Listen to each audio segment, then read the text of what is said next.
మార్చి 13వ తేదీ రాత్రి మళ్లీ చీకటి కమ్ముకుంది. వడచెట్టు దగ్గర కిషోర్ నీడ ఇంకా కదులుతూనే ఉంది.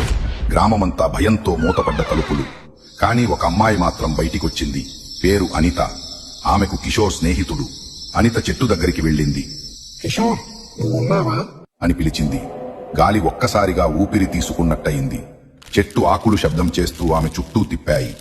ముందు నేలపైన ఒక బుట్ట మళ్లీ ఉంది. దానిపై అదే తెల్ల చీర. అనిత దానిని లేపబోతే లోపల ఓ అద్దం. ఆ అద్దంలో కిషోర్ ముఖం. కాని అతని వెనుక ఆ స్త్రీ నిలబడి ఉంది. ఆమె నెమ్మదిగా చెప్తుంది, నన్ను మర్చిపోయారా? ఇప్పుడు మీరు నాదే. అద్దం పగిలి చినుకుల్లా ఎగిరిపోతుంది. కేకక వినిపిస్తుంది. ఉదయం చెట్టు కింద కొత్త ఫోటో. దానిలో అనిత ముఖం. కింద రాసి ఉంది, తరువాతివాడు ఎవరు? కొత్తూరు గ్రామ రహస్యం. ఇంతకితో ఆగలేదు. సబ్స్క్రైబ్ చేయండి. కొత్త భయం త్వరలో.